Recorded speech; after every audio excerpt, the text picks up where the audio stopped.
सूर्य बना चुके हैं ध्रुव राठी के नए से कंट्रोवर्शियल वीडियो के ऊपर देखने के लिए और अपना मत प्रेजेंट करने के लिए। तो मैं बहुत छोटा बंदा हूँ और ध्रुव राठी जैसे बहुत बड़े बंदे पे मुझे बोलना नहीं शोभा देता है, बट हम प्रयत्न कर रहे होंगे ध्रुव राठी भाई। होप करते हैं आपको ये बुरा ना लगे ना, आप कुछ नहीं कहेंगे, ठीक है। हम राइट विंग को रिप्रेजेंट करते हैं। अगर आप जब तक कुछ राइट विंग को ना कहे कुछ, हमें क्या ही दिक्कत है भाई।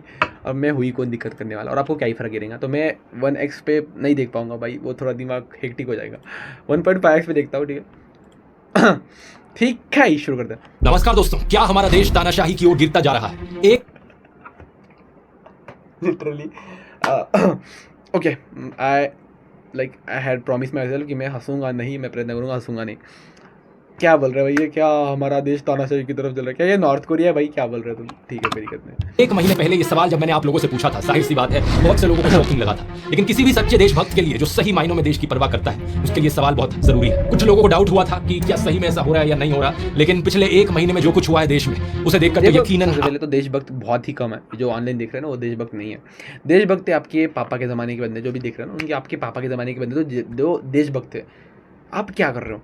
ठीक है, आप बीजेपी को वेट करते हैं, कांग्रेस को वेट करते हैं, क्या करते हो आप हैशटैग चला रहे हो पागलों की तरह। आप कमेंट करो, कोई फर्क नहीं करता। आप वोट देने जाएंगे नहीं। आपको लग रहा है भाई एक दिन छुट्टी है, चलो सो जाते हैं, कोई नहीं। तो देशभक्त नहीं है।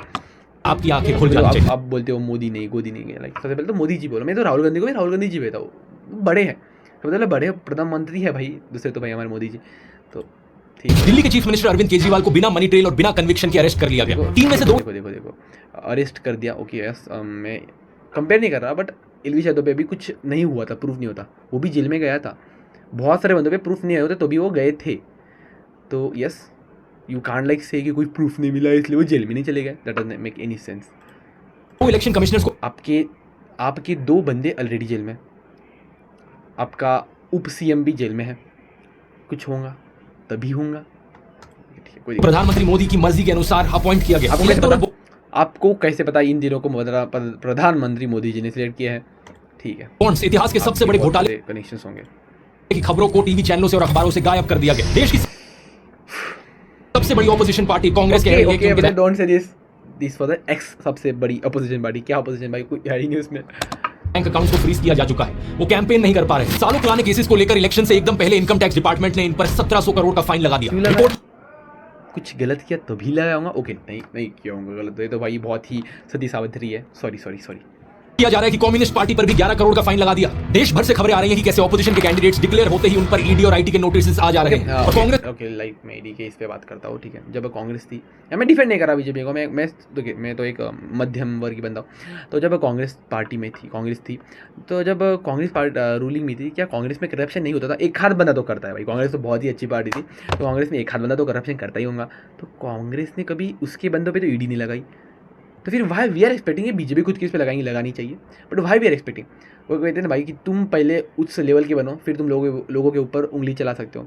तो भाई आज ये बहुत चलता है कि भाई बीजेपी ने ऐसा नहीं किया, बीजेपी ने ऐसा नहीं किया, बीजेपी खुद के ऊपर नहीं लगाती ईडी। तो भाई बीजेपी खुद के ऊपर क्यों लगाएंगी? आप कांग्रेस ने कभी लगाई क्या? ठीक है, लगानी चाहिए बीजेपी, किसी भी पार्टी ने, not BJP not Congress not आप, किसी भी पार्टी ने खुद के ऊपर ईडी लगानी चाहिए। बट यस, नहीं होता है, बट उन्होंने भी नहीं किया। तो वी कांट एक्सपेक्ट कि बीजेपी पे ये करे।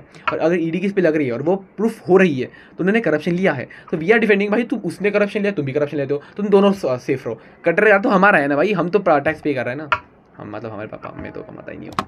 इसका तो ये तक कहना है कि उन्हें अखबारों में पेड एडवर्टाइजमेंट छापने तक नहीं दिया जा रहा। इसको छपवाने के लिए हम प्लीज लाइक ओके, ठीक है, you are literally agreeing this कि इन्हें पैसा अब अखबारों में पैसे छपाने नहीं दे रहे। Fuck, literally you are agreeing this कि इन्हें एडवर्टाइज छापने नहीं दे रहे हैं। ध्रुव राठी भाई अब एक बहुत बड़ी यूट्यूबर है, आई रिस्पेक्ट यू, बट आप ये मान रहे हो। देखो I am not saying you are German shepherd. मैं किसी की डिसरिस्पेक्ट नहीं करता, मैं किसी की करूँ, मेरी डिसरिस्पेक्ट हो गया। मैं सिर्फ ये कर रहा हूँ कि देखो, अगर आप जर्मन में रहे तो आपको इन्फॉर्मेशन क्या मिल रही है? जो ऑनलाइन आ रही है। तो क्या आपको लगता है जो इन्फॉर्मेशन ऑनलाइन आ रही है वो सच है? नहीं है। देखो, ऑनलाइन कोचिंग में ऑफलाइन कोचिंग में बहुत फ़र्क होता है, तो मैं समझ रहा हूँ जो ऑनलाइन पढ़ चुके हैं। तो वैसा ही है, आपको इन्फॉर्मेशन जो आ रही है, जो दिखाई जा रही है, जो है नहीं वो नहीं। हमें पता ही नहीं बंगाल में क्या चल रहा है, तो हमें पता ही नहीं। हमें एक हाथ दो कुछ उड़ती खबर आते हैं तो हमें पता चलता है। बाकी तो हमें दिखता है भाई बंगाल जैसा भाई बहुत ही अच्छा राज्य है, अभी झगड़े नहीं होते वहाँ पे, तो भाई कुछ होता ही नहीं है। किसी जगह पे तो भाई हनुमान चालीसा लगाने देते ही नहीं। ये तो एक हाथ आती है भाई न्यूज़। तो देखो बहुत फ़र्क होता है ऑनलाइन और ऑफलाइन में। तो आई गेस अब आप यहाँ पे आ गए हो, बहुत अच्छा, आपका हम स्वागत करते हैं। बट अब आप यहाँ पे आ गए हो, अब देखिए आप फ़र्क आपको क्या ही दिख रहा है, अगर आंखों पे पट्टी है तो क्या है। हमने नीचे अपना नाम भी दिया, सारा ब्यौरा दिया कि चंदा दो धंधा लो चल रहा था। इस विज्ञापन को छापने से मुख्य जो अखबार थे उन्होंने मना कर दिया। ये क्या हो रहा है अखबार देश ने में? मना क्या किया बिकॉज वो तो अखबार को पता है ना। ठीक है, उसमें भी बीजेपी का आता है। इस तरीके से इलेक्शंस लड़ी जाएंगी? हम लोग क्या कर सकते हैं यहाँ पर देश की डेमोक्रेसी को बचाने के लिए? इन सब सवालों के जवाब इस वीडियो में जानते हैं। और कुछ लोग जिन्हें अभी भी लगता है कि डेमोक्रेसी सुरक्षित है देश में अभी भी, या फिर जिन्हें लगता है कि तानाशाही अच्छी चीज होगी देश के लिए, इनके सवालों को भी आंसर करते हैं। अरे मैं कर रहा हूँ, मेरा दिमाग फट रहा है, ये सिर्फ 2 मिनट का भी वीडियो नहीं हुआ, मेरा दिमाग फट रहा है। एडिटिंग सही करते हैं। वीडियो शुरू करने से पहले आप में से कई लोगों ने रिक्वेस्ट करी थी, इसलिए जो होली डिस्काउंट है ध्रुव राठी एकेडमी पर, उसे 4 दिन और एंगेजमेंट कोर्स गया हो, और वो भी तब जब कोर्ट में डाल के अरेस्ट से। यह आजाद भारत के इतिहास में पहली बार है कि किसी सिटिंग चीफ मिनिस्टर को अरेस्ट किया गया हो, और वो भी तब जब कोर्ट में कोई गुनाह साबित तक नहीं हुआ। इससे पहले दिल्ली के एजुकेशन मिनिस्टर मनीष सिसोदिया को अरेस्ट किया था, दिल्ली के हेल्थ मिनिस्टर सत्येंद्र जैन को अरेस्ट किया था, आम आदमी पार्टी के एमपी संजय सिंह को अरेस्ट किया था, और ये सब लोग आज भी जेल में बंद हैं। मनीष सिसोदिया को 1 साल से ऊपर होने को हो रहा है, और सत्येंद्र जैन को तो 2 साल होने को हो रहे हैं जेल में बंद रहे। सबसे हैरानी की बात यह है कि इनमें से मैं बात बताऊंगी कि ये सबको पता है कि इस बार मोदी जी आने वाले, प्रिय मोदी जी, बीजेपी आने वाली है, ये सबको पता है। बट एवरीवन इज ट्राइंग कि उनके सीट्स कम आए, ठीक है, बीजेपी सीट कम आए और उनकी जाता है। दिल्ली में इफ़ यू नो हमेशा लाइक 2 साल हो गए, 2 टाइम हो गया, सातों की साथ ही सीट दिल्ली के इस बीजेपी को ही मिले हैं। तो अगर ये बीजेपी की एक डर्टी पॉलिटिक्स होती तो डोंट यू थिंक बीजेपी को कुछ फ़ायदा नहीं था। बीजेपी को तो उसकी सीट मिलने वाले साथ, जहाँ तक मुझे लगता है, मुझे पता ही नहीं है, हम है ही कौन भाई ध्रुव राठी भाई। किसी का भी गुनाह कोर्ट में साबित नहीं हुआ है। ईडी का आरोप है कि आम आदमी पार्टी, मैं कह सकता हूँ कि एलवी यादव का भी गुनाह साबित नहीं किया था, वो भी चले गए थे। बहुत सारे बंदे ऐसे थे जिनका गुनाह साबित नहीं किया तो भी वो जाना पड़ता, बिकॉज इट्स अ प्रोसीजर। वो आई एम वेरी हैप्पी कि किसी नॉर्मल इंसान में और किसी सीएम में वो फ़र्क नहीं कर रही है। बाकी ओके ठीक है, ऑफकोर्स अगर उन्होंने नहीं किया होगा ऑफकोर्स तो भाई वो छूटनी चाहिए। के लीडर्स को 100 करोड़ रुपए की रिश्वत दी गई in exchange of undue benefits Delhi की एक्साइज पॉलिसी के तहत। लेकिन पार्टी बोल रही है को तो 2 साल होने को हो रहे हैं जेल में बंद रहे। सबसे हैरानी की बात यह है कि इनमें से किसी का भी गुनाह कोर्ट में साबित नहीं हुआ है। ईडी का आरोप है कि आम आदमी पार्टी के लीडर्स को 100 करोड़ रुपए की रिश्वत दी गई in exchange of undue benefits Delhi की एक्साइज पॉलिसी के तहत। लेकिन पार्टी की पॉलिटिशियन आतिशी कहती है कि 2 साल से ईडी और सीबीआई इस केस को इन्वेस्टिगेट किए जा रहे हैं, 500 से ज्यादा रेड कर चुके हैं, 1000 से ज्यादा विटनेसेस ला चुके हैं, लेकिन अभी तक एक भी सबूत इन्हें नहीं मिला इस चीज का जो साबित कर पाए कि आम आदमी पार्टी या इनके मिनिस्टर्स ने कुछ गलत किया। मनीष सिसोदिया के लॉयर ने यही चीज बताने की कोशिश करी थी दिल्ली हाईकोर्ट को कि यहाँ पर कोई मनी ट्रेल नहीं है। इनफैक्ट इस पॉलिसी से देश की जनता को फायदा हुआ क्योंकि सरकार का रेवेन्यू बढ़ गया था इस पॉलिसी की वजह से, जिसको बाद में इस्तेमाल किया जा सकता है स्कूल और अस्पताल बनाने के लिए। तो सवाल ये उठता है कि अगर कोई सबूत ही नहीं है तो कोर्ट इन्हें बेल क्यों नहीं दे रहा? इसके पीछे कारण है PMLA, prevention of money laundering act का कानून। स्पेसिफिकली कहा जाए तो 2018 में जो इस कानून में अमेंडमेंट करी गई थी मोदी सरकार के द्वारा। इस अमेंडमेंट में मुझे बहुत अच्छा लग रहा था वीडियो, ठीक है, बट आपने लगा दिया भाई कि ये मोदी जी ने कहा यह हो गया, ऐसा मत करते जाओ यार। सरकार ने बेल की कंडीशंस बदल दी, बेल लेने को और मुश्किल बना दी। बाकी कानूनों में क्या होता है, innocent until proven guilty, bail मिलना आपका अधिकार कंसीडर किया जाता है। लेकिन PMLA में अब क्या हो गया है, गिल्टी अंटिल प्रूवन इनोसेंट। आपको तब तक बेल नहीं मिलेगी जब तक आप अपने आप को इनोसेंट ना साबित करो। इसी 2018 की अमेंडमेंट में ईडी को और ताकत भी दे दी गई थी। इन चीजों को अरविंद केजरीवाल ने खुद भी एक्सप्लेन किया था अपनी अरेस्ट से पहले। ईडी के केसेस में जमानत क्यों नहीं मिल रही लोगों को? अब ये पूरा कानून इन्होंने अरविंद केजरीवाल की रिस्पेक्ट करता हूँ ऑफकोर्स, पर मैं सिर्फ ये कहता हूँ कि भाई जब आप पे 7-8 समन आ गए थे, चले जाते, क्यों बंक मार रहे थे भाई? हम तो इतने इंजीनियरिंग के लेक्चर्स बंक नहीं मारते भाई। ईडी में पलट दिया, अब इसमें हो गया you are guilty till proved innocent. इस कानून में इन्होंने ये लिखा है कि आपके ऊपर आरोप लगेगा, आपके ऊपर FIR होगी, झूठा सच्चा जो मर्जी आरोप लगाने, आपको गिरफ्तार कर लिया जाएगा। Okay, this might be wrong, this might be right, I don't no, I am not a very well educated person, but मुझे क्या लगता है कि ठीक है, फिर ये तो दोनों साइड के लिए हो गया ना। ओके, ये तो दोनों साइड के लिए हो गया, बीजेपी के लिए भी हो गया, कांग्रेस के लिए, किसी भी पार्टी के लिए हो गया ना। तो दिक्कत तो जो करप्शन होगा उसके लिए होंगी। और आपको बेल तब तक नहीं मिलेगी जब तक आपका मुकदमा पूरा नहीं हो जाता और आप इनोसेंट प्रूव नहीं हो जाते। लेकिन बात सिर्फ इतनी सिंपल नहीं है दोस्तों। अरविंद केजरीवाल के इस अरेस्ट के पीछे एक इलेक्टोरल बॉन्ड घोटाले का भी कनेक्शन। कोर्ट में जो हियरिंग हुई उसके अनुसार इलेक्टोरल बॉन्ड का पता ही नहीं क्या होता। तो मैं बता देता हूँ कि देखो अब तक क्या होता था कि जब भी इलेक्शन आते थे तो बहुत सारे बिजनेसमैन पार्टियों को पैसे देते कि भाई साहब आप ये लो, आपके इलेक्शन कैंपेन में ये ले लो, और बाद में जब आपकी पार्टी बनेगी तब हमें मदद कर लीजिए, थैंक यू। बट इस बार बीजेपी ने क्या किया कि ठीक है ले लो पैसे, बट तुम्हें ऑनलाइन लेने पड़ेंगे पैसे, मतलब लोगों को दिखना चाहिए कि कितने पैसे आपको कौन दे रहा है। इसमें दिक्कत क्या है? और बहुत सारे बोलते हैं भाई बीजेपी ने लाइक अडानी अंबानी से लेते हैं, बट अडानी अंबानी 0 रुपये देती है बीजेपी को, इस बार दिख गया, लेटे भी ठीक है, वो अलग बात है। फिर इसमें दिक्कत क्या? इसमें दिक्कत होती है कि कोई भी पार्टी क्या करती है, अपना ब्लैक का पैसा लेती है, मतलब जो करप्शन में वो 5 साल में करती है वो ब्लैक का पैसा लेती है और इलेक्शन कैंपेन के दौरान लगा देती है और दिखाती है कि मुझे तो ये लोगों ने दे दिया पैसा। क्या हो गया? ब्लैक का वाइट में कन्वर्ट हो गया, पैसे भी नहीं लगे, उनके पैसे जेब में चले गए। समझ रहे हो? ये होता है दिमाग। बट यही अप्रोच थी इनकी कि इससे ब्लैक का मनी ना मिले, समझे कौन कितने पैसे दे रहा है। सर अरविंद केजरीवाल को 4 लोगों की स्टेटमेंट्स के बल पर अरेस्ट किया ईडी ने। उनमें से एक इंसान है शरद चंद्र रेड्डी, जो कि ऑरबिंदो फार्मा कंपनी के हेड है। 9 नवंबर तो यू ऑल नो एक राइट विंग बंदा है, तो भी उसको बीजेपी के ही एक इसने किया है, तो समझ रहे हो। तो I guess right wing left wing नहीं देखती बीजेपी ज़्यादा, मुझे लगता है। Okay of course I might be अंधभक्त, बट वो तो हूँ, अब क्या ही करूँ मैं भी। 2022 की बात है कि ईडी ने मेरा देश ऊपर जाते हुए, राम मंदिर बनते हुए, जो मुझे चाहिए वो मिलते हुए, यही बोल रहे थे भाई, यही ध्रुव राठी, मेरे प्यारे ध्रुव राठी बोल रहे थे 370 नहीं मिलेगा या मंदिर बनाएंगे, कब बनाएंगे डेट नहीं बता रहे, अब वो बन गया तो they are not talking on that particular shit, but ठीक है यार, क्या ही है। वो बुलाया था पूछताछ के लिए इस एलिजिड लिकर स्कैम के केस में। उन्होंने जो स्टेटमेंट दी उस दिन वो केजरीवाल के फेवर में थी, लेकिन अगले ही दिन 10 नवंबर 2022 को ईडी इन्हें अरेस्ट कर लेती है। इनके अरेस्ट होने के सिर्फ 5 दिन बाद इनकी कंपनी ऑरबिंदो फार्मा ने 5 करोड़ रुपए का चंदा डोनेट किया बीजेपी को इलेक्टोरल बॉन्ड्स के जरिए। ये चीज हम जानते हैं इलेक्टोरल बॉन्ड डेटा को देखकर। आप क्रोनोलॉजी समझ लीजिए। ये करीब 6 महीने तक जेल में रहते हैं। अरविंद केजरीवाल ने कोर्ट में कहा कि इन्होंने 9 अलग अलग स्टेटमेंट्स दी इस 6 महीने के पीरियड में, जो कि सारी स्टेटमेंट्स केजरीवाल के फेवर में थी। उसकी अरेस्ट हुई, उसके बाद उसके 9 स्टेटमेंट्स हो गए, मैं 9 स्टेटमेंट्स को मेरे खिलाफ नहीं बोलता। उसके बाद 6 महीने उसको अरेस्ट करने के बाद 25 अप्रैल को छूट जाता है। लेकिन 25 अप्रैल 2023 को 6 महीने जेल में रहने के बाद अगली स्टेटमेंट जो देते हैं वो केजरीवाल के खिलाफ होती है। अगले ही महीने मई 2023 को ईडी इन्हें बेल दे देती है और जून 2023 में ये ईडी के अप्रूवर बन जाते हैं इस केस में। और बेल मिलने के करीब 6 महीने बाद इनकी कंपनी 25 करोड़ रुपए की और डोनेशन करती है बीजेपी को। अब देख रहे हो दोस्तों किस लेवल का खेल खेला जा रहा है। इलेक्टोरल बॉन्ड्स का डेटा हमें बताता है कि टोटल में इनकी कंपनी ने 52 करोड़ रुपीस की बॉन्ड्स खरीदी थी, जिनमें से 2/3 करीब 34 करोड़ रुपीस बीजेपी के पास गई, 15 करोड़ बीआरएस के पास और 2.5 करोड़ टीडीपी के पास। यही कारण कि आतिशी ने कहा कि इस एलिजिड लिकर स्कैम का जो मनी ट्रेल है वो आम आदमी पार्टी के पास नहीं बल्कि बीजेपी के पास जाता है। ये है मनी ट्रेल शरद चंद्र रेड्डी की कंपनियों द्वारा दिया गया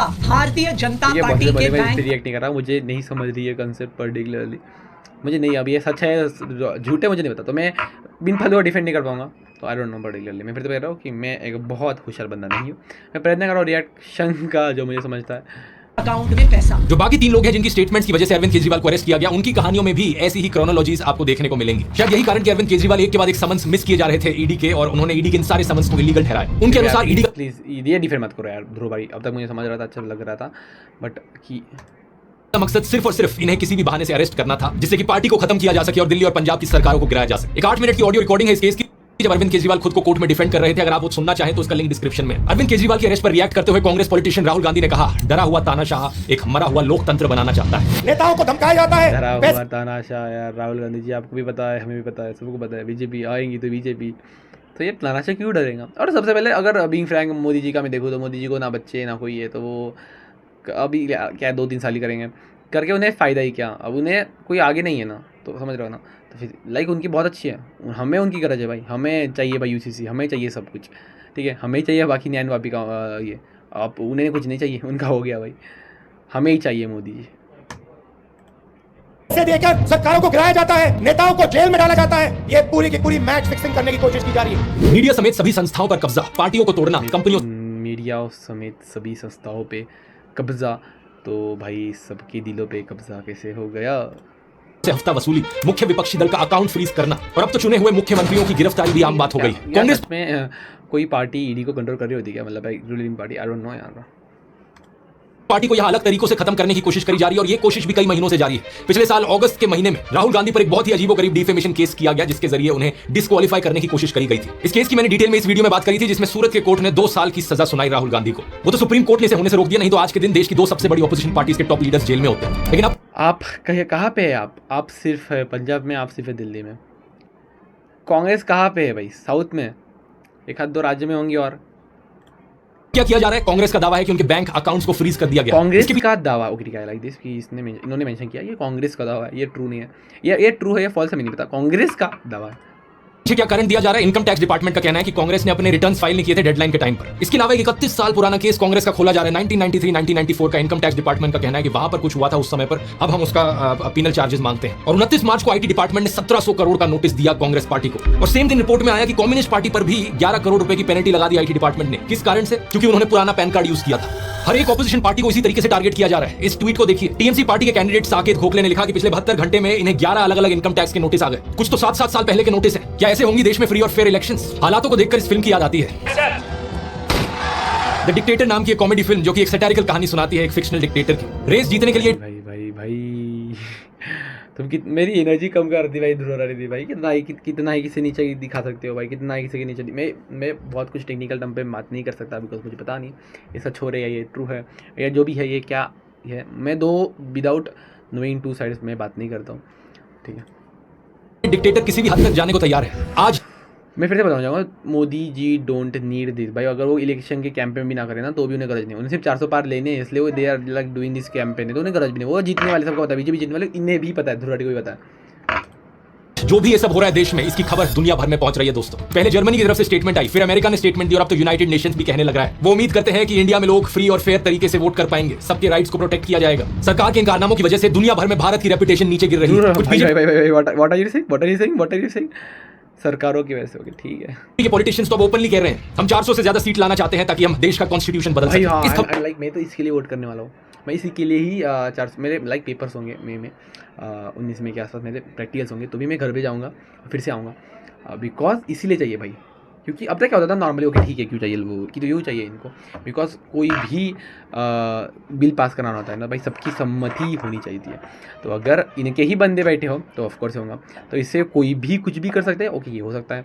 बट ऑफकोर्स बीजेपी ने अभी इस 2 साल में कुछ अलग नहीं किया, 370 लाया जो ये, और राम मंदिर भी बहुत कुछ बनाया, और बहुत जितना कुछ कर सकते थे। मुझे तो भी लगता है, मैं एक अंधभक्त हूँ मानता हूँ, मुझे कोई नहीं भाई गाली दे दो, सत्य को आप नाकार नहीं सकते। खबर को देखो, 27 मार्च को शिवसेना ने अपने पॉलिटिशियन अमोल कीर्तिकर को कैंडिडेट घोषित किया। ये हुआ सुबह के 9 बजे और सिर्फ 1 घंटे बाद 10 बजे इन्हें ईडी का नोटिस आ गया। अमोल कीर्तिकर जी जैसे उनका नाम बदल सके। इस खबर को देखो, 27 मार्च को शिवसेना ने अपने पॉलिटिशियन अमोल कीर्तिकर को कैंडिडेट घोषित किया। ये हुआ सुबह के 9 बजे और सिर्फ 1 घंटे बाद 10 बजे इन्हें ईडी का नोटिस आ गया। अमोल कीर्तिकर जी जैसे उनका नाम घोषित हुआ, उनको ईडी का समन्स है। ये दबाव तंत्र है, ये डराने की कोशिश है। एनसीपी के लीडर प्रफुल्ल मुझे तो पता है कि अगर आपने कुछ गलत नहीं किया तो डरना नहीं चाहिए। याद है, इन पर एक भारी आरोप लगाया गया था करप्शन केस का बीजेपी के द्वारा। 8 महीने पहले इन्होंने लेकिन अपनी पार्टी तोड़कर बीजेपी की अलायंस ज्वाइन कर ली थी, और इसका नतीजा क्या हुआ? 29 मार्च की इस खबर को देखो, जो भी केस सीबीआई ने चलाया था इनके खिलाफ उसे बंद कर दिया गया। अब मोदी सरकार कहती है कि यहाँ कोई करप्शन नहीं था। ऐसे ही बहुत से और केसेस हैं, जैसे कि नवीन जिंदल का केस देखो, ये कांग्रेस के कैंडिडेट थे, इन पर कोलगेट स्कैम का आरोप लगा था, लेकिन 25 मार्च को बीजेपी ज्वाइन करते हैं और अचानक से इन्हें बीजेपी का टिकट मिल जाता है। ये सब देखने के बाद भी कुछ लोग इतने बेशर्म है कि वो फिर भी कहते हैं अरे अगर ये नहीं तो और कौन। हालत देख रहे हो देश में क्या हो गई है। कौन मैं वही बोल रहा था, कौन है, किसको करूँ वोट। हालत ये हो गई है कि कोई भी और ऑप्शन यहाँ पर बेहतर है। देश में इलेक्शंस को फेयर तरीके से कंडक्ट करवाने की रिस्पांसिबिलिटी आती है इलेक्शन कमीशन के ऊपर, लेकिन वहां अपनी अलग कहानी चल रही है। 9 मार्च 2024 को इलेक्शन कमिश्नर अरुण गोयल ने अपनी पोस्ट से रिजाइन कर दिया। Chief election commissioner Rajiv Kumar का कहना था कि उन्होंने ये इस्तीफा दिया क्योंकि हेल्थ कंसर्न्स थे उनको, लेकिन द हिंदू अखबार के अनुसार उनके पास के जो लोग थे उनका कहना है कि एक्चुअली में अरुण गोयल की जो हेल्थ थी वो परफेक्ट थी। कारण इसके पीछे बताया जा रहा है कि chief election commissioner Rajiv Kumar और इलेक्शन कमिश्नर अरुण गोयल के बीच में असहमतियां थी। अब इसके अलावा एक और इलेक्शन कमिश्नर की पोस्ट खाली पड़ी थी। देश में 3 इलेक्शन कमिश्नर्स होते हैं, इनके रेजिग्नेशन के बाद 2 पोस्ट खाली हो गई। 2 नए इलेक्शन कमिश्नर्स को कैसे अपॉइंट किया जाए और कौन अपॉइंट करेगा। मैंने पिछले वीडियो में आपको बताया था कि मार्च 2023 में 5 जज कॉन्स्टिट्यूशन बेंच था सुप्रीम कोर्ट का, जिन्होंने ऑर्डर किया कि इलेक्शन कमिश्नर्स की अपॉइंटमेंट होनी चाहिए 3 लोगों की कमेटी के द्वारा, prime minister, leader of opposition और चीफ जस्टिस ऑफ इंडिया। लेकिन मोदी सरकार करीब 3.5 महीने पहले एक नया कानून लाई यहाँ पर और कहा कि नहीं, इलेक्शन कमिश्नर्स की अपॉइंटमेंट में चीफ जस्टिस नहीं होंगे, हमारी ही सरकार का यूनियन मिनिस्टर होगा, प्राइम मिनिस्टर होंगे और एक लीडर ऑफ ऑपोजिशन सही। इसके अनुसार 2 नए इलेक्शन कमिश्नर्स अपॉइंट किए जाते हैं। 3 लोगों की जो कमेटी बनाई गई उसमें थे प्रधानमंत्री मोदी, दूसरे थे होम मिनिस्टर अमित शाह और तीसरे थे एक ऑपोजिशन पॉलिटिशियन अधीर रंजन चौधरी। लेकिन इस अपॉइंटमेंट के वक्त भी प्रॉपर प्रोसीजर नहीं फॉलो किया गया। अधीर रंजन चौधरी ने कहा कि एक रात पहले उन्हें 212 नामों की लिस्ट दी गई और मीटिंग से एकदम पहले उन्हें 6 नामों की शॉर्टलिस्ट दी गई और उन्हें समय ही नहीं दिया गया जज करने के लिए कि किसे अपॉइंट करना चाहिए, उनका बैकग्राउंड क्या है, लोगों का उनका एक्सपीरियंस कितना है, उनकी इंटीग्रिटी कितनी है। प्रधानमंत्री मोदी और अमित शाह ने अपनी मर्जी से इन 2 इलेक्शन कमिश्नर्स को अपॉइंट कर दिया। सुप्रीम कोर्ट ने अपनी तरफ से कंसर्न जरूर एक्सप्रेस किया कि ये गलत है कि इस तरीके से सही डिटेल्स नहीं दिखाई गई, लेकिन उसके अलावा कोर्ट ने कोई एक्शन नहीं लिया। कोर्ट ने कहा कि बहुत केओस हो जाएगा अगर हम 2 अपॉइंटमेंट्स को रोक देते। तो कौन थे ये 2 नए इलेक्शन कमिश्नर्स जिन्हें अपॉइंट किया गया? पहले थे ज्ञानेश कुमार, एक रिटायर्ड आईएएस ऑफिसर जो कि एक्चुअली में 2016 से 21 के बीच में होम मिनिस्ट्री के अंदर काम करते थे अंडर अमित शाह। दूसरे हैं सुखबीर संधू जो कि रिटायर्ड आईएएस ऑफिसर है और 2014 से लेकर 2023 के बीच में इन्होंने पहले ministry of human resource development में काम किया, चेयरपर्सन ऑफ NHAI रहे और चीफ सेक्रेटरी रहे उत्तराखंड के। क्या इन इलेक्शन कमिश्नर से एक्सपेक्ट किया जा सकता है कि ये फेयर तरीके से लोकसभा की इलेक्शंस कंडक्ट करवाएंगे? ये टाइम ही बताएगा। अब हमारे देश में अगर कोई इंस्टीट्यूशन सही तरीके से काम नहीं कर रहा है तो जिम्मेदारी जुडिशरी पर आती है, लेकिन देश के कोर्ट्स में भी जो कहानी चल रही है वो भी ज्यादा अलग नहीं है। 8 मार्च को एक बहुत ही शॉकिंग केस देखने को मिला। कैलकाटा हाईकोर्ट के जज अभिजीत गांगोपाध्याय ने अपनी पोजीशन से रिजाइन कर दिया और कुछ ही दिनों बाद फॉर्मली भारतीय जनता पार्टी को ज्वाइन कर लिया। इन्होंने खुद एडमिट किया कि रेजिग्नेशन से पहले ही इन्होंने बीजेपी को अप्रोच किया था और एक रीसेंट इंटरव्यू में इन्होंने बताया कि इन्हें बड़ी मुश्किल होती है गांधी और गोडसे के बीच चुनने में। ऐसे जजेस अगर पॉलिटिकल पार्टीज के कांटेक्ट में रहेंगे तो क्या हमारी जुडिशरी को आजाद कहा भी जा सकता है? आप ही बताइए। कोर्ट कचहरी के सिस्टम में अक्सर एक बात बार बार दोहराई जाती है, bail is the rule, jail is an exception. इसका मतलब है कि बेल मिलना अधिकार है लोगों का, लेकिन आज के दिन चीफ जस्टिस ऑफ इंडिया कह रहे हैं कि डिस्ट्रिक्ट कोर्ट्स में जेल रूल बनता जा रहा है। लोअर कोर्ट्स के जजेस बेल देने से झिझक रहे हैं। एडवोकेट दुष्यंत दवे के अनुसार जजेस पर प्रेशर है, एक डर का माहौल है, जजेस को अपनी फैमिलीज की चिंता होती है। अब कुछ लोग कहेंगे कि अगर देश में हालत सही में इतनी बुरी है तो मैं ये वीडियो कैसे बना पा, अगर देश सही में डिक्टेटरशिप की ओर गिरता जा रहा है तो मेरा मुंह बंद कैसे नहीं कराया गया। अगर लोकतंत्र खत्म हो जाए तो ऐसी चीज चल ही नहीं सकती है यहाँ पे। द प्रिंट के शेखर गुप्ता ने भी यही आर्गुमेंट उठाया था मेरे पिछले वीडियो के बाद। इन सब लोगों के लिए मेरा एक सवाल है, स्क्रीन पर इस वीडियो को देखो और मुझे बताओ कि ये गाड़ी टूटी हुई है या सही सलामत है। अब कोई भी नॉर्मल इंसान कहेगा ऑब्वियसली भाई टूटी हुई गाड़ी है, लेकिन शेखर गुप्ता का लॉजिक अगर यहाँ इस्तेमाल किया जाए तो वो कहेंगे देखो गाड़ी में ड्राइवर बैठा है, गाड़ी चल रही है, इसका मतलब गाड़ी सही सलामत है। कोई सेंस है इस बात का? मेरा मुंह बंद नहीं हुआ अभी तक, इसकी खुशी मना रहे हो। और उनका क्या, जिनका मुंह बंद ऑलरेडी कराया जा चुका है। इस न्यूज हेडलाइन को देखिए, 6 लोगों को अरेस्ट किया गया और 100 से ज्यादा एफआईआर कराई गई सिर्फ इसलिए क्योंकि लोग पोस्टर चिपका रहे थे मोदी हटाओ देश बचाओ के। लेट पवन जायसवाल पर 4 सेक्शंस के अंडर केसेस फाइल किए गए सिर्फ इसलिए क्योंकि उन्होंने ये रिपोर्ट किया स्कूल में मिड डे मील के तौर पर बच्चों को नमक के साथ रोटियां खिलाई जा रही हैं। ये एक बहुत बड़ी लॉजिकल फैलेसी है जिसे फॉल्स डिलेमा कहा जाता है। चीजों को जबरदस्ती ब्लैक एंड व्हाइट बना सच में हो रहा है। मैं क्यों लिफ्ट में जा रहा हूँ क्या मैं? सच है कि this too might be wrong यार, ये रॉन्ग है फिर। तो देश एक डेमोक्रेसी है या फिर एक डिक्टेटरशिप है, बीच में कुछ हो ही नहीं सकता। मैंने कभी नहीं कहा था कि देश ऑलरेडी 100% डिक्टेटरशिप बन गया। मैंने कहा था देश डिक्टेटरशिप की ओर गिर रहा है और अभी भी यही कह रहा हूं। ये डेमोक्रेसी और डिक्टेटरशिप ये एक स्पेक्ट्रम है, एक स्केल है बहुत बड़ा। अलग अलग तरीके हैं जो डेमोक्रेसी मेजर करने के, वो भी 0 to 10 के बीच में नंबर दे। अगर ये कर रहे तो बीजेपी क्यों कर रही है इसे? बीजेपी डोंट नीड दिस ना, बीजेपी का अच्छी खासी सीट्स है। अलग अलग टर्म्स का इस्तेमाल किया जाता है। अगर बहुत अच्छी चल रही है देश में डेमोक्रेसी तो फुली फंक्शनल लिबरल डेमोक्रेसी, उसके बाद है वर्किंग डेमोक्रेसी, खराब है डेमोक्रेसी तो फ्लॉड डेमोक्रेसी, उसके बाद डेफिशिएंट डेमोक्रेसी, उसके बाद इलेक्टोरल ऑटोक्रेसी, फिर हाइब्रिड रेजिम और आखिर में अथॉरिटेरियन रेजिम जो एक्चुअल डिक्टेटरशिप। लोगों को अपनी गाड़ी की इतनी चिंता होती है कि एक छोटा सा स्क्रैच या डेंट भी लग जाता है ना, चिल्लाने लग जाते हैं, वो गुस्से में आ जाते हैं। और यहाँ डेमोक्रेसी की गाड़ी पर ऐसे डेंट मारे हैं, इस तरीके से धज्जियां उड़ा दी गई हैं इस गाड़ी की कि लोग हैरान है देखकर कि गाड़ी अभी भी चल कैसे पा रही है। अगर आप अपने आप को देशभक्त कहते हो और गाड़ी की ये हालत देखकर भी अपनी आवाज नहीं उठाते तो क्या आप देशभक्त कहलाने लायक भी हो? इसी महीने डेमोक्रेसी रिपोर्ट 2024 रिलीज हुई स्वीडन के वी डेम इंस्टीट्यूट के द्वारा, और इसने इंडिया को पता है कौन सी कैटेगरी में डाला है? इलेक्टोरल ऑटोक्रेसी की कैटेगरी में डाला है। फुल डिक्टेटरशिप से 2 कदम दूर। इसका मतलब है कि देश में मल्टी पार्टी इलेक्शंस तो हो रही हैं लेकिन एक फेयर लेवल प्लेइंग फील्ड नहीं मिल पा रही है, लोगों की आजादी खत्म करी जा रही है। इस रिपोर्ट में लिखा है कि मोदी सरकार ने सेडिशन, डिफेमेशन और काउंटर टेररिज्म जैसे कानूनों का इस्तेमाल किया है अपने खिलाफ उठ रही आवाजों को दबाने के लिए, और जल्द ही इस लिस्ट में एक और कानून भी ऐड हो सकता है। ब्रॉडकास्टिंग सर्विसेज रेगुलेशन बिल 2023 के अंदर नए आईटी रूल्स लाने की कोशिश करी जा रही है। इसके अनुसार ब्रॉडकास्टिंग की एक बहुत ब्रॉड डेफिनेशन बनाई गई है। जिन जिन लोगों का यूट्यूब चैनल है, फेसबुक अकाउंट है, इंस्टाग्राम हैंडल है या व्हाट्सएप चैनल भी है, वो सब ब्रॉडकास्टर्स की कैटेगरी में आएंगे। हर ब्रॉडकास्टर को सरकार के सामने जाकर रजिस्टर करना पड़ेगा और सरकार की एक सेंट्रल इवैल्यूएशन कमेटी होगी जिसको बहुत ज्यादा पावर्स दी गई हैं। ब्रॉडकास्टर सिर्फ वही वीडियोस या मैसेजेस भेज सकते हैं लोगों को जो इस कमेटी के द्वारा अप्रूव किए गए हैं, except for specific programs exempted by the government. इस कानून के तहत सरकार के पास ये भी पावर होगी कि बिना प्रायर नोटिस के वो यूट्यूबर्स की इक्विपमेंट को जाकर सीज कर ले। तो एक बात तो पक्की है कि सोशल मीडिया पर भी लोगों की आवाज बंद करने की पूरी तरीके से कोशिश करी जा रही है। और जब मेरी आवाज फाइनली पूरी तरीके से बंद हो जाएगी तब क्या जवाब दोगे? तब क्या आर्गुमेंट बचेगा? अरे कोई बोलने वाला ही नहीं बचा, इसका मतलब डेमोक्रेसी अच्छी चल रही है देश में। और इस गलत फहमी में मत रहना कि भाई मैं तो सरकार का सपोर्टर हूं, मोदी सपोर्टर हूं, मेरा कुछ नहीं जा रहा। अगर देश डिक्टेटरशिप बन भी जाए तो भी मेरे लिए तो सब अच्छा चलता रहेगा। सोनम वांगचुक भी एक बार इस सरकार को सपोर्ट करते थे जब आर्टिकल 370 हटाया गया था। मेरे ख्याल से ये लद्दाख के लिए बहुत ही खुशी की बात है, उसकी हक थी वो उसे वापस मिला है। लेकिन जब उनके एरिया में कोई प्रॉब्लम आई और उन्होंने अपनी आवाज उठाने की कोशिश करी, 21 दिन तक अनशन पर बैठने के बावजूद भी सरकार का मुंह नहीं खुला।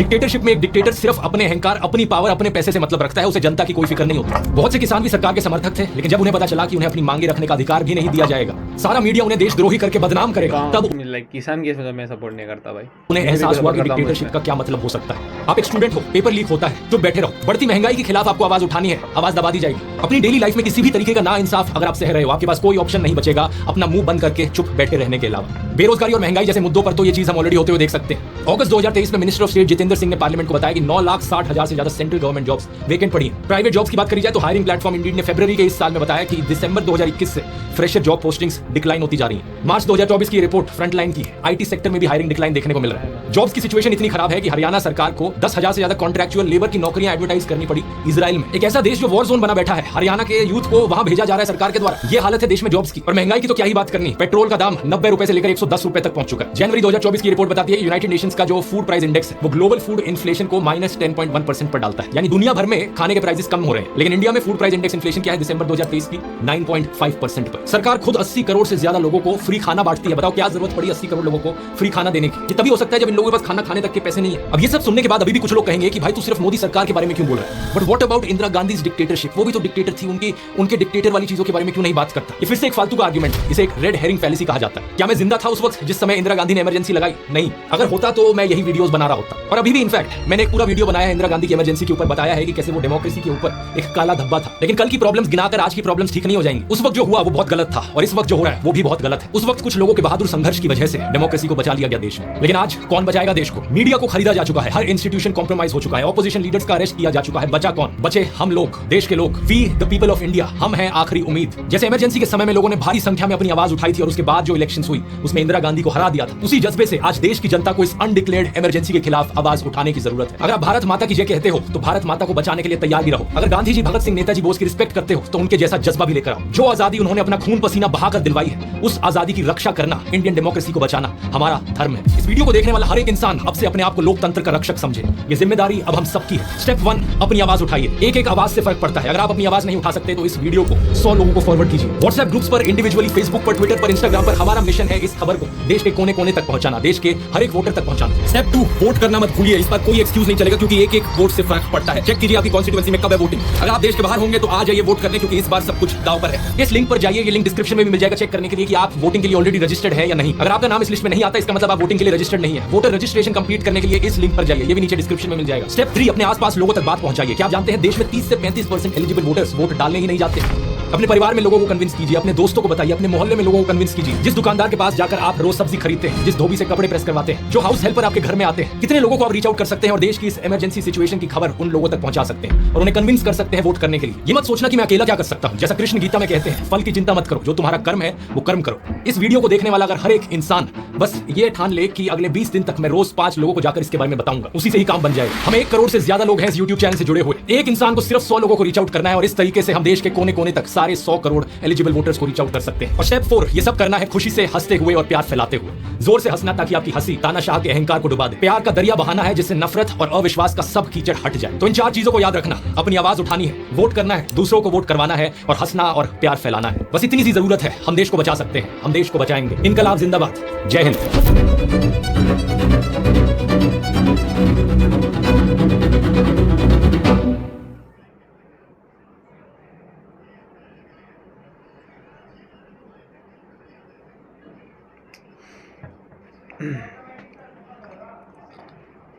I don't have any words.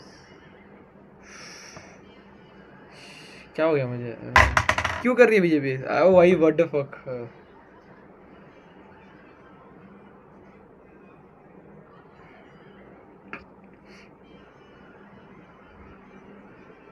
चलो आई गेस आज के लिए इतना ही। मुझे कहता थोड़ा टाइम लगेगा, मेरी हंसी गायब होगी। ये सच है क्या? सच में जो हुआ ये सच है? बीजेपी ऐसे क्यों कर रही है? पर ओके लेती भी मुझे, मैं अलग ही बंदा हो गया हूँ। हंसना खिसने वाला बंदा ऐसा कैसे कर रहा है? बट अगर ठीक है बीजेपी, मैं डिफेंड नहीं कर रहा, बीजेपी अगर रॉन्ग है तो कोई दिक्कत नहीं होगी रॉन्ग। बट फिर व्हाट अबाउट कर्नाटका में हनुमान चालीसा नहीं पढ़ने दी जा रही? वो भी तो डिक्टेटरशिप है, उसमें तो कोई ध्यान नहीं दे रहा। क्या 2011 तक डिक्टेटरशिप में नहीं थे? क्या महाराष्ट्र में हुआ नहीं कोई से, मतलब लाइक जब कांग्रेस ही थी ना, अभी शिवसेना कांग्रेस एंड लाइक राष्ट्रवादी थी, जब एक ओल्ड सोल्जर ने कुछ शिवसेना के विरुद्ध कुछ मीम पोस्ट कर दी तो फिर उसे मारा गया। तो क्या ये डिक्टेटरशिप नहीं है? So what's the conclusion of this video? I don't no particularly. Okay, मोहक मंगल का वीडियो देखे क्या? अरविंद केजरीवाल दिल्ली के चीफ मिनिस्टर अरेस्ट हो गए। घोटाले में दिल्ली के सीएम अरविंद केजरीवाल को इसे तो बात भी पड़ेगा। Few YouTuber have become the fourth pillar instead of mainstream media. Okay.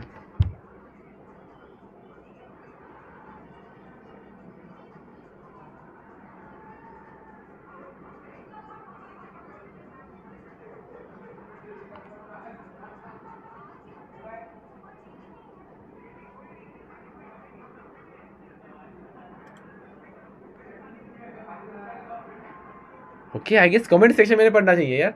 There comment BJP got it legally through letter one other पर, ये बताता है बीजेपी गेटिंग 6000 ईडी से रेट पड़वा। और ठीक है देखो conclusion this video, I don't have any points to defend because मुझे पता ही नहीं है ये टर्म से मुझे पता नहीं, तो मैं कुछ बोल नहीं सकता। बट आई कैन लाइक से कि मैं अभी भी बीजेपी सपोर्टर है, बीजेपी सपोर्टर था, रहूँगा, अंत वक्त था, रहूँगा, अंत वक्त कहो कुछ भी कहो।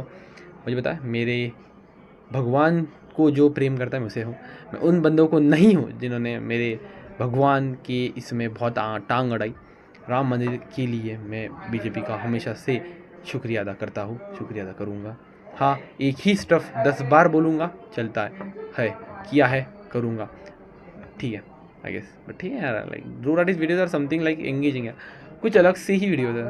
प्रूफ है प्रोबेबली, आई डोंट नो, मुझे reply to Dhruv Rathee video देखना पड़ेगा, ये थोड़ा बड़ा वीडियो। नमस्कार दोस्तों। ठीक है, मैंने ये डाला था शायद। ओके, कोई तो रिप्लाई करे भाई, इस पे मुझे ये चाहिए, कोई अपनी साइड भी लाइक राइट की साइड भी लाइक पुट करो तो मुझे समझे। ओके, देयर इज नो, कोई नहीं है, कोई भी नहीं है।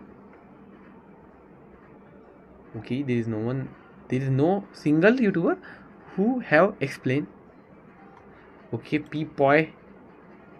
देखिए, इंडिया को नॉर्थ कोरिया से कंपेयर करना बिल्कुल वैसे ही है जैसे एक सुडोकू पजल आप सॉल्व कर रहे हो जिसमें बस एक ही नंबर हो। They will never add up. India में पूरी ग्रेड है पॉलिटिकल पार्टीज की जो अपने स्पॉट के लिए लड़ रही हैं, मर रही हैं। भाई when it comes to North Korea वो ऐसा है कि आप क्रॉसवर्ड पजल को सॉल्व कर रहे हैं, बट क्लू आपके पार्ट 2 में इसी रिएक्ट कर रहे होंगे। Okay, if you want you can. भाई बॉडी की दिखा रहा हूँ मैं, बट ठीक है, like Dhruv Rathee video was something good, but I will be like watching this video. फिर हम डिसाइड कर रहे होंगे हम कौन से साइड में, राइट विंग में तो है हम। ठीक है, बाय बाय बाय।